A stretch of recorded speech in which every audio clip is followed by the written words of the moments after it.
whole of chapter 8, we are going to start on the whole of chapter 8 today. If you haven't finished your reading, you have still 2 days to do it. Okay? Like we're spending a week on each chapter.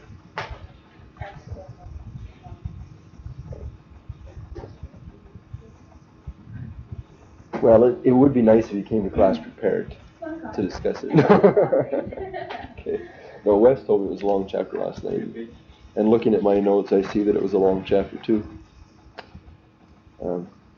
Chapter 8. A long chapter also. So the 8th chapter of Walward is concerned with the life of Christ on earth. We've moved from a discussion of the person of Christ, dealing with his two natures and the relationship between the natures, the evidence for the fact that he had a divine nature and also a human nature. We're moving from that to this. Now, I just want to say that you have a chapter summary on the last chapter. This morning I gave you that. And I've tried to summarize what I think are the important points in the chapter. Right? So if you had a hard time picking this stuff out of the chapter, take that, compare your notes, and maybe it'll help you. Okay? Right? Now also there's a series of questions for your own personal edification and amplification and exaltation. You should be able to answer all those questions, and that would be a good way to test your knowledge on the material in chapter 7. Just go through the questions. Give yourself a quiz. You don't have to show anybody. And we won't laugh at you. That is simply a good way to test yourself. Now, if any of you have questions on that particular chapter, chapter 7, it's highly important that you bring that up for discussion, either in a class sometime when we have more time to deal with it. We hope to be done these in about 5 or 6 weeks. We'll be done the book. Won't be quite that soon. About 7 or 8 weeks we'll be done the book. And then we'll have several weeks that we've scheduled for dealing with issues and problems and interviews and evaluating films and things like that. And I don't want to, we're going to go through the readings on a schedule. Okay, we're only going to spend a week on chapter 7, but that is one of the most crucial chapters in the whole book, dealing with the person of Christ. If you're off on that, that makes you either a liberal, right, or it makes you a cultist. And there's just all kinds of confusion on the person and work of Christ today. So that's very important. If you don't understand the kenosis, the hypostatic union, and the question of could Jesus have sinned, could he have chosen to do something against God's will, if you can't answer those questions, if they cause you turmoil, then you need to talk about it some more. Right? We're going to leave that and pick up with chapter 8 today. As Walward says in his preamble to the chapter, I think the basic thing that he says there is that the life of Christ is the crux of God's revelation. It's the period of the Bible. Compared to all other periods, it's the most important. It's more important than Israel in the land. It's more important than Israel's redemption from Egypt. It's more important than the church age. It's more important than the book of Revelation. The Gospels are really the crux of the whole Bible. If you think about it, Matthew, Mark, Luke, and John all cover a period of about 30 years of historical events. Only 30 years. And yet there are 4 books devoted to those 30 years. There's nothing like that in the Scriptures. Right? The book of Joshua covers 50 or 60 years. Actually, we want to just for maybe a chapter, maybe 3 years. 4 books. Right. Yeah. Most of the books are focused right on the end of Christ's life. Just his public ministry. the last 3 years. When you really think about it in those terms, they become highly significant. That's what Walvoord points out. These books that record the life of Christ on earth are giving us the factual basis for what we were talking about last week in chapter 7, the person of Christ, who Jesus was. The only way we can find out who Jesus was is by looking at the historical data, right? And the Gospels give us the historical data. This is the factual basis. So a large portion of this chapter is devoted to describing the divisions, the main activities of Christ's earthly life. Before he actually gets into that summary of his life, he discusses these gospel accounts. How many gospels are there, Chris? And why do we have 4 different gospel accounts, Elsie? Take a guess. Okay. Obviously, it reveals his life 4 different ways. Do you remember any of them, Bart? Okay, but I mean, how is Matthew's account different from Mark's or Luke's or John's? You remember? We touched on this before. If you haven't taken synthesis of the New Testament, then you probably haven't. But if you've been coming to church in the last year, you should remember something about it. Do you remember anything about the difference between them? Right? The kingly emphasis. Why? Who is Matthew writing to? The Jews. They were the ones that were concerned with their Messiah, the King of Israel. Right? Who do you think the other books are written to? Elsie, you have something to say. Okay, Mark is with Christ being a servant. Okay. So who is he writing for? Who owned servants in the days of the Bible?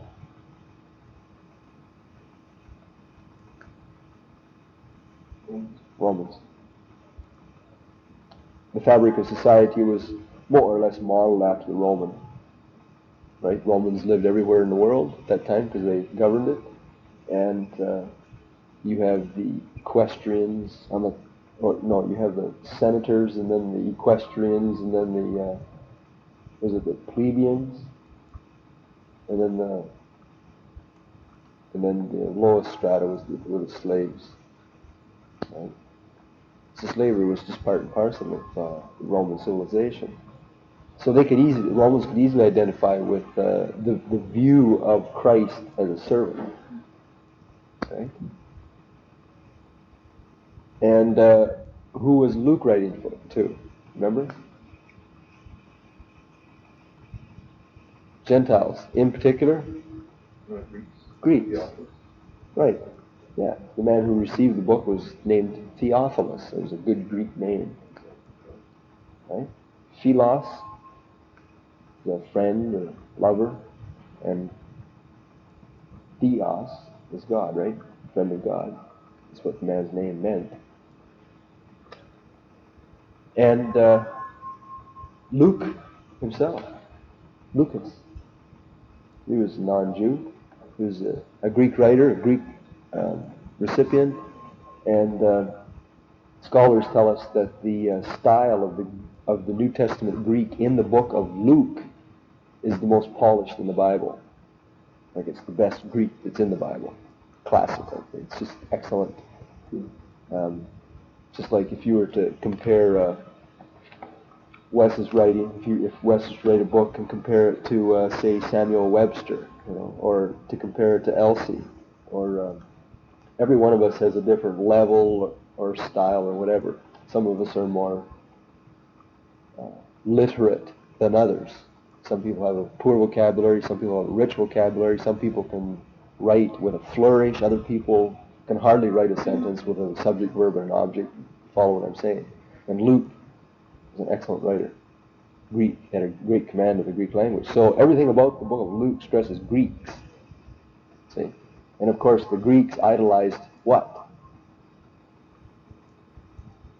If you go over to Greece, you go to Athens, man. It was a man-centered society. See? Love of human wisdom. It was the Greeks that made gods in the image of men. Zeus and Apollos. See? It was the Greeks that glorified the naked human body on a pedestal, in the public square, that sort of thing. All right, so Luke was writing for Greeks, and he presented Christ as the ultimate man, which the Greeks could easily identify with. And of course, it then fits that Luke tells us more about the humanity of Christ than any of the other books combined. So more about his mother, more about his childhood experiences. First 2 chapters of Luke are huge, long chapters. How many verses in Luke chapter 1, remember? Telling us about the birth. 80. And how many in chapter 2? 52. 52. A lot of information there. Now, who is John writing for? Chris?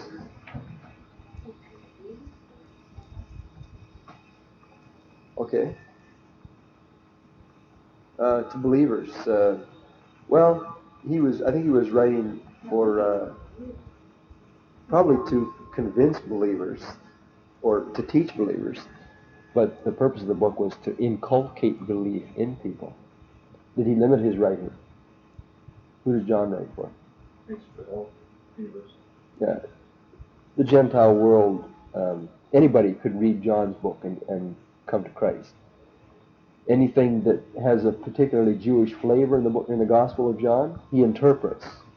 He interprets Greek, Hebrew sayings, right? Eli, Eli, lama sabachthani, right? So he translated that Aramaic into my God, why hast thou forsaken me? Just so that if a person was reading the book and they didn't understand Aramaic, they'd get the point.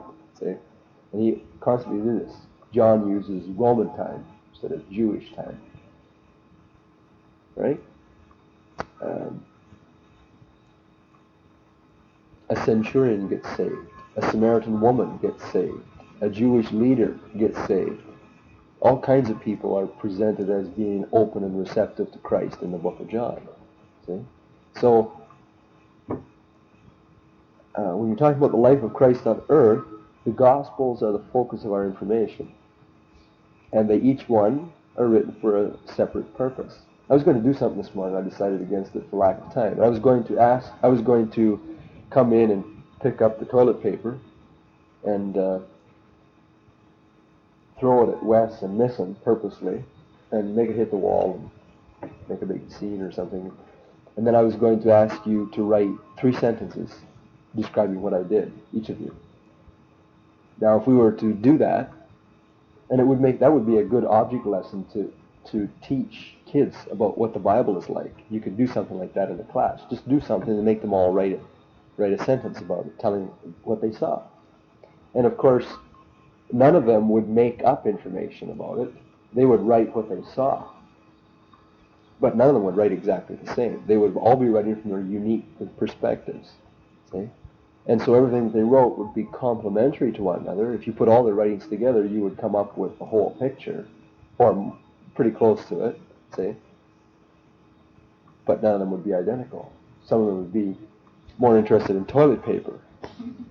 And some of them would be interested in the expression on Wes's face, or his, he hurt his elbow when he threw his arm up in the air and hit it on the edge of the desk, or some people would be worried about the dent in the wall, stuff like that. So Walford points out in the beginning of this chapter that the variety that you see in the Gospels does not imply contradiction. The Gospels do not contradict one another. They complement one another. It's a big difference. Complementariness. Now there are problems. Does he intimate? Do you remember anything that he said about the problems when you try to put the narratives together? What would you assume would be one of the problems? Come on, Wes. I'm looking at you. What is one of the problems? If you didn't think about it beforehand, you just want to, you would assume that all of it chronologically in order. Mm-hmm. If you're trying to compare it like that, you would find doing it. Okay.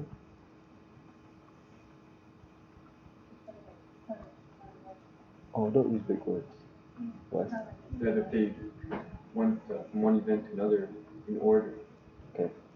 So chronology Monday has to to do with... Tuesday, Wednesday, but some of them say goes from Monday, goes to Thursday, and then going back to Wednesday. It's not following in order, like they make you think about it.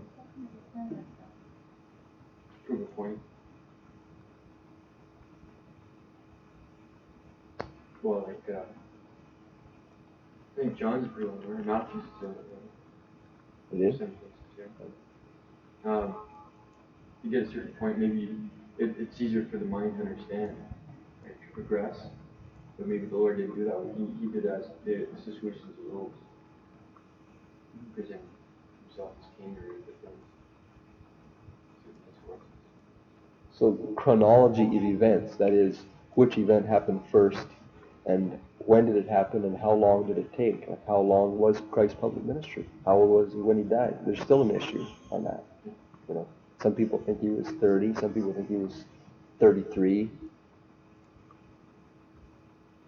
See, what complicates it all is that the Romans had a calendar. See, and the Jews had a calendar, and then later on,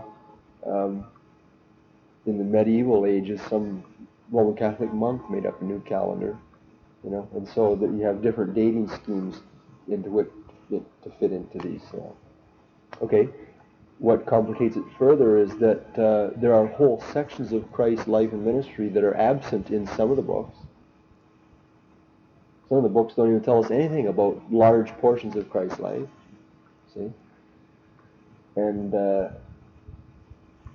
then another book will tell us. And so what we are left with then is a very patchy summary, it seems. That bothers some people. For the chronology that goes that before. I mean the genealogy. Right. Yeah.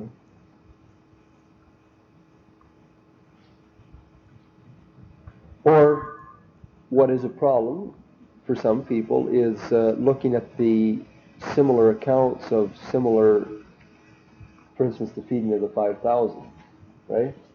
I think the feeding of the 5,000 is found in all three of the synoptic. It's all in all four Gospels, right? That miracle, and if you write down every specific thing that happened in the order that it happened and compare it, you can learn an awful lot. But sometimes it seems like there are contradictions. Somebody will say this happened, and somebody else will say it happened this way, or this was said, and somebody else will give different words for what was said. And so the accounts seem to contradict themselves. Right? So there are problems.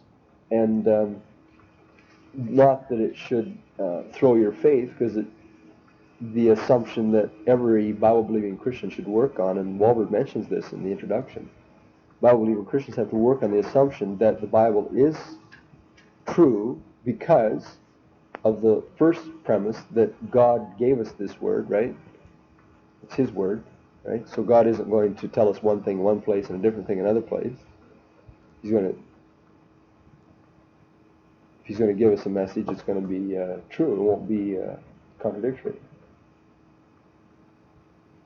I was just looking at one thing, like where there was something needs to have a different focus. There's some leave out things that were all there, like Matthew, you know, the sign where the Lord said, Right. It says, "This is Jesus, the King of the Jews," which is interesting from the Jews' perspective. It's like because Joshua to them is, you know, this is salvation, Right. the King of the Jews. But in Mark it just says the King of the Jews.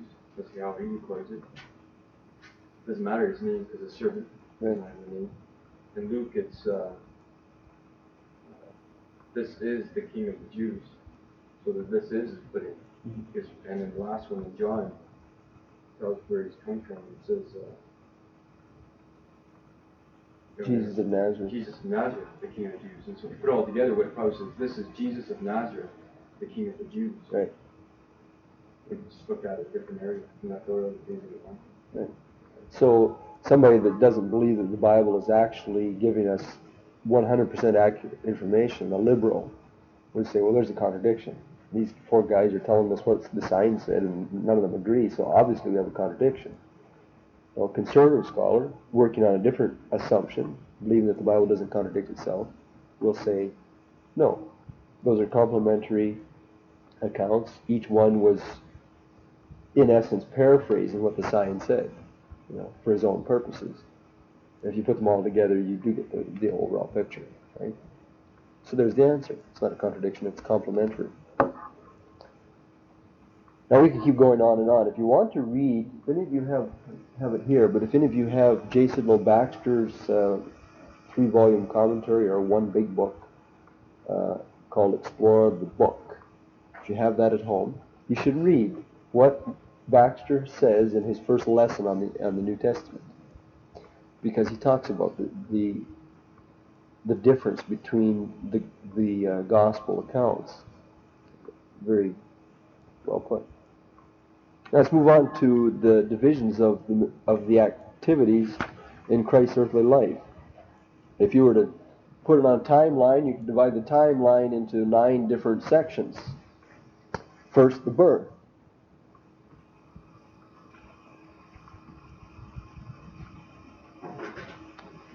Where do we have details of his birth? I always hate to ask this because if anybody misses it, should throw something at them. You think, Ken? Throw the toilet paper when you're writing this. Yeah. Okay. I'm going to ask Elsie. Matthew and Luke. Ah, she got it. Okay. Save yourself a bump on the head. Interesting, eh? That the Jews wanted proof of who Jesus was. Matthew gives us the genealogy. The Lukes always wanted knowledge. They wanted wisdom, right? And so they get the most expanded picture, see, of the birth of Christ. Okay. The next division on the timeline would be the 30 years of obscurity.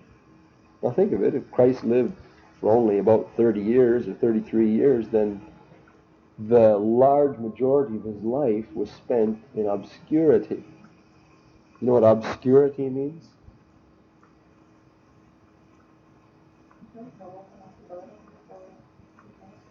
Okay. Obscure means out of the limelight, unknown.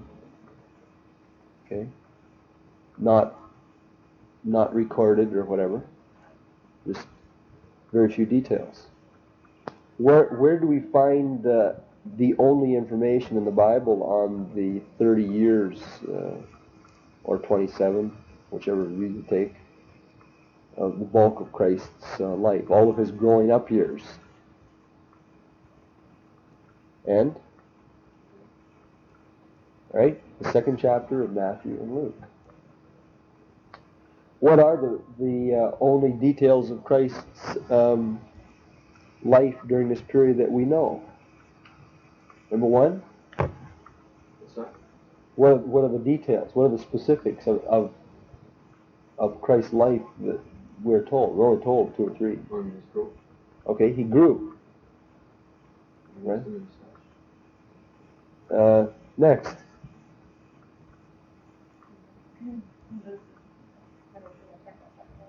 All right, he was 12 years old and he had the episode where he spoke with the doctors of the law in the temple, and his father thought he was lost. He was really just doing his father's business. What else?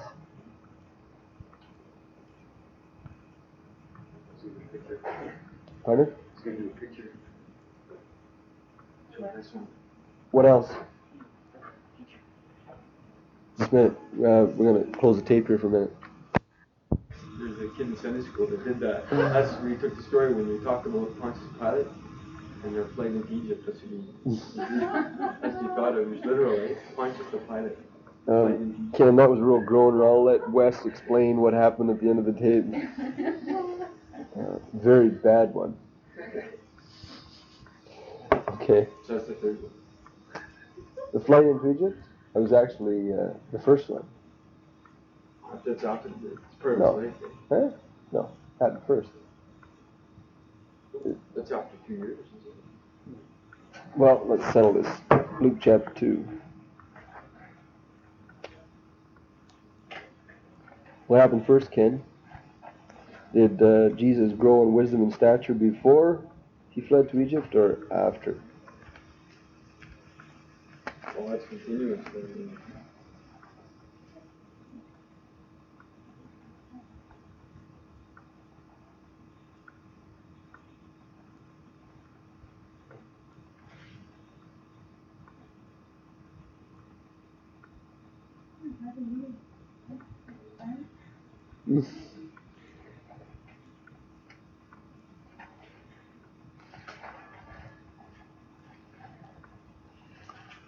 No, it's not Luke chapter 2.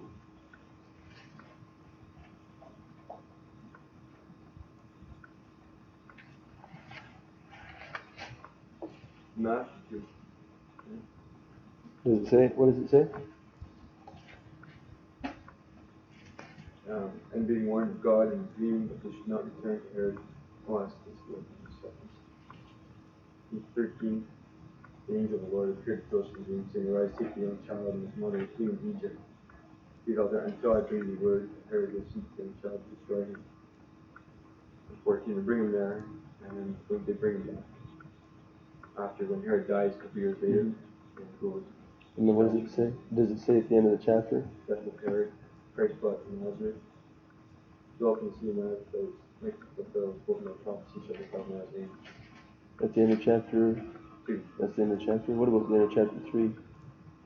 Oh, Matthew 3. Matthew structure into that. It's public ministry. Okay. So here, the verse I was thinking of was Luke 2:52, and Jesus increased in wisdom and stature and in favor with God and men. 51. It says he came to Nazareth. Yeah. So it's right. So I have to, what is it? Eat humble pie here. Okay, so the first of the events is that they fled for their lives to Egypt, right? And then the next thing we hear about is they come back to Nazareth, and it was from Nazareth they came down to Jerusalem, right, to go to the temple, right? So it was the temple event, and then afterwards it says Jesus increased in wisdom and stature. Very good. Just wanted to keep on your toes. I really knew that. No. All right. So the 30 years of obscurity. You have to be careful because some people believe, there are all kinds of theories. There's a book in my library written by a liberal fellow that I mentioned in the first week of this course that says that he holds the theory that Christ joined the Essenes, who had several outposts, but the only surviving, I think the major colony was on the shores of the Dead Sea, where the Dead Sea Scrolls were found, right? Very close to that. Have you heard anything about those things? The Essenes? I'm getting blank looks. Anybody heard of the Essenes? Never heard of Essenes. They were very strict religious people, and they believed that a prophet of righteousness was going to come, and they were pacifists, and they were also destroyed. They had a high regard for the law. They made copies of God's law. They practiced ritual baptism and stuff like that. And the remains, the destroyed remains of their colony were found. Right? So this guy thinks that Jesus had joined that group and that really he wasn't God's son with God's message from heaven. Really he was just the prophet. He was a preacher of righteousness from the Essene community, and that he happened to go off on his own and got his own disciples, and then people made him larger than life. Right? That's his view. You have to be careful. Now, we don't know if Jesus knew anything about the Essenes or not. Right? More than likely, I think the traditional view of Christ's upbringing was that he followed in the footsteps of his father Joseph, and he was a carpenter. Pardon? All right, here we go. That's true.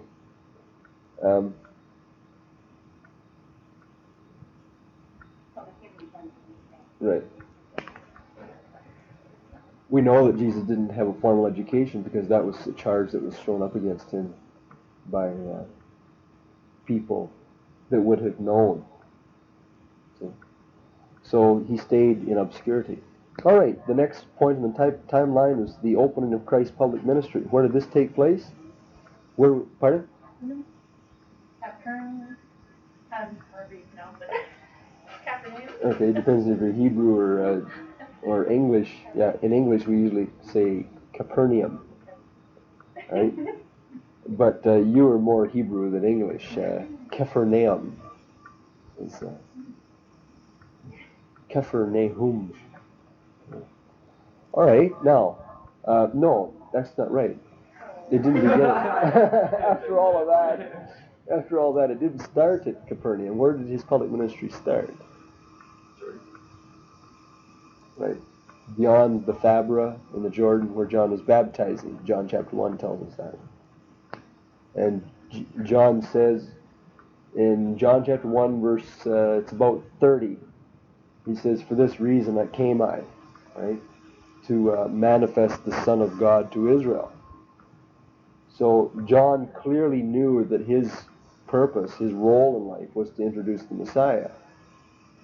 "There comes one after me," he said. See? Now, that's where it began. Shortly thereafter, he did go to Capernaum, but where did he go before Capernaum? It says he stayed in Capernaum, but where did he make a quick visit? He did his first miracle there. Okay, Capernaum and Cana are both in Galilee. Galilee is the province, right? So his public ministry began in Galilee, basically, right? In the Jordan, south of. So he went to Cana, where he did his first miracle. What was the first miracle? Right, he turned the water into wine.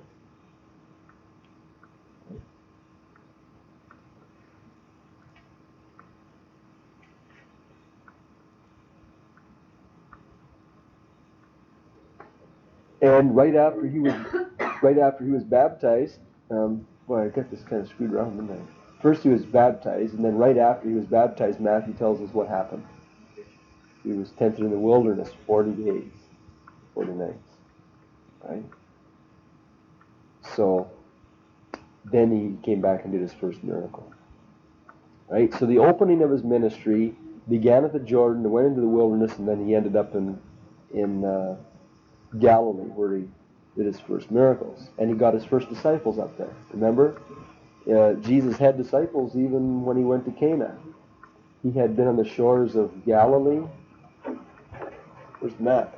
Oh, somebody stole my map. Okay. No. We'll use Wes's tortured facsimile. No, we won't. We'll use a better one. All right, Jerusalem here, and this basically is Galilee that runs down this valley right here. So this is Galilee, and then we have Samaria in the center part of the country, taking in Manasseh and Ephraim, and then we have Benjamin and Judah. So we have Judah in the south. So this is called Judea. And because Jerusalem was the key city, the term was used to represent the whole country. It's called Judea. But technically, this was Judea, this was Samaria, this was Galilee. This portion around here was called Perea. Right? And this was Idumea, south of the Idumea. That was where Herod's family was from.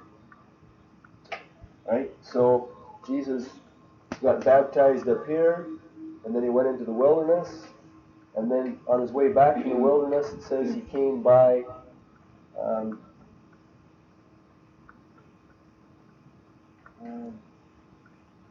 No, he must have come back towards the Jordan River because he was still baptizing when he pointed out his disciples to follow Jesus. So Jesus came by here and got a couple of John's disciples, and the next day it says they went into Galilee, so they came up here, and this is where he found Philip and Nathaniel and Peter and Andrew, right?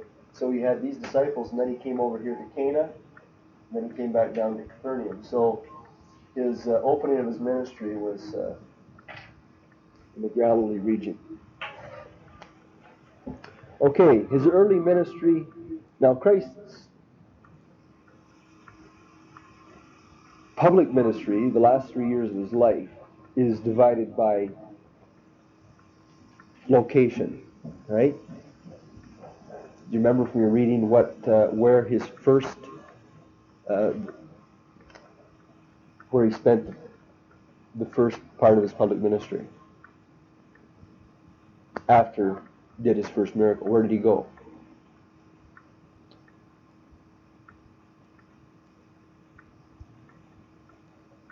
The book of John tells us.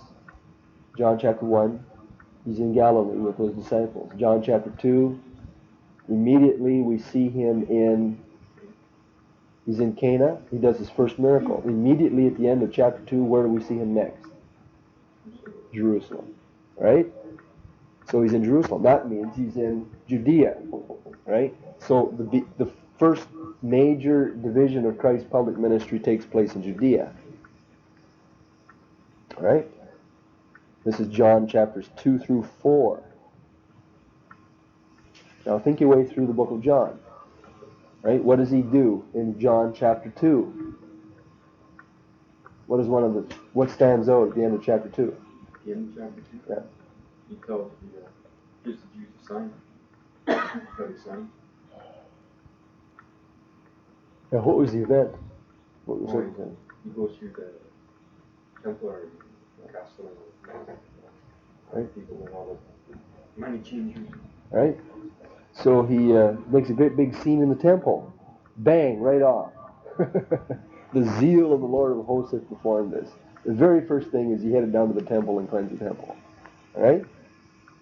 What happened in John chapter 3? He's in Jerusalem. It's nighttime. The wind is blowing. Come on, I've given you 3 clues. What?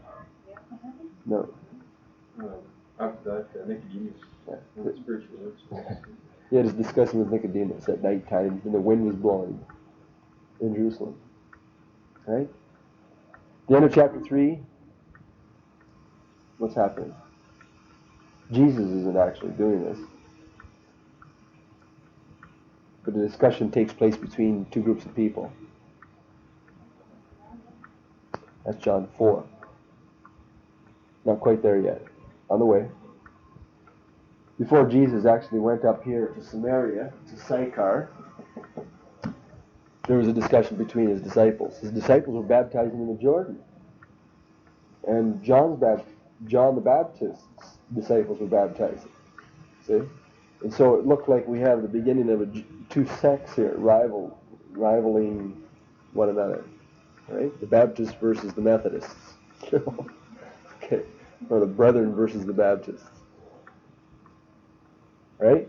So we have the first converts of Christ following his miracles in Jerusalem and his discussion with Nicodemus. John chapter 4, he comes to the well at Sychar. Right?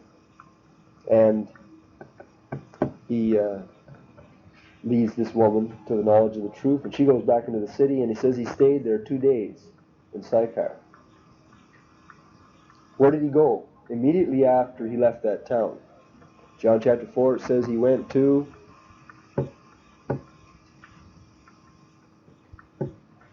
Galilee. Yeah, whereabouts? What was the city? Second miracle? It took place in the same place as his first miracle. Cana.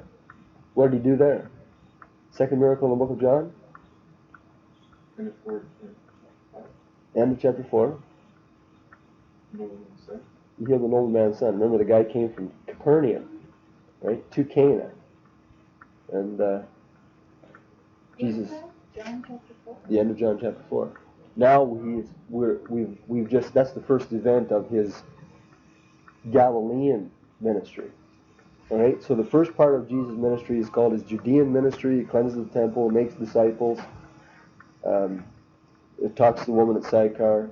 All right, so he makes his first big impression down south. Then on his way through, the woman at Sychar is saved, and the Sycharites become believers. And then he goes to, so that's his Judean ministry.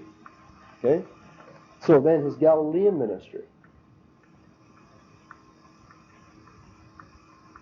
We'll stick with the Gospel of John. I know John the best, and it is selective, but it's more complete than most of the others. I think it's one of the ones that's Right. So how far does the Galilean ministry extend? Where's Jesus in John 5? Think your way through it, or if you just turn there with your Bibles if you can't think your way through it. Where is he? What's happening in John 5? Impotent man, or impotent man. A very important man. You got to be careful how you say that. You could leave the wrong impression. I don't know how a Southerner says that. It makes a big difference how a Southerner says it, right? Yeah. He was either sick or he was great. A very important man. Okay, enough said. So in John chapter 5, he's in Jerusalem. He's at the gate of Bethesda, the pool of Bethesda. He heals a lame man. John chapter 6, where is he? So now, feeding the 5,000. The start, and the second part he walks in the wall and Goulais. Right, so he's up at the Sea of Galilee. Right, and it was in the synagogue of Capernaum where he gave his great discourse on the bread of life. Right, and caused many of his followers to leave him. John chapter 7, where is he?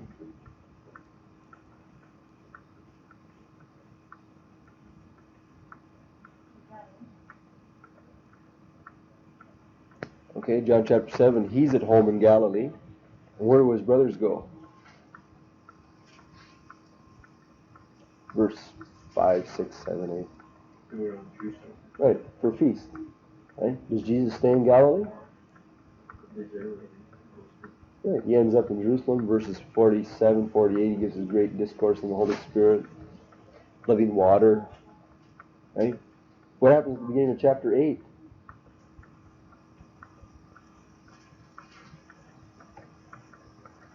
Oh, running out of time. Quick. Chapter 8. All right. Where did that take place? Right in Jerusalem. Jesus was up early in that morning, meditating on the Mount of Olives, it tells us. He came down to the temple and bang, they tried to trick him. Right? So, this is taking place in Judea. Now, here's a problem here. Walbert says this is the ministry of Christ in Galilee, extending from John chapter 4 through John chapter 8. We've had him up and down, up and down, up and down at least, 2 or 3 times. See? Now, it's pretty difficult. You know, it's almost impossible to, like, if you're going to make general divisions, generally speaking, during this period of time, he was in Galilee. Yeah, because when he goes down, he just stays there for a short time. Right, it's just single events. John chapter 5, he's down in Jerusalem and he's defending himself because he did a miracle. One miracle. John chapter 7, he follows his brothers down and he does one speech, or a couple of speeches. John chapter 8, he's still down there. Right?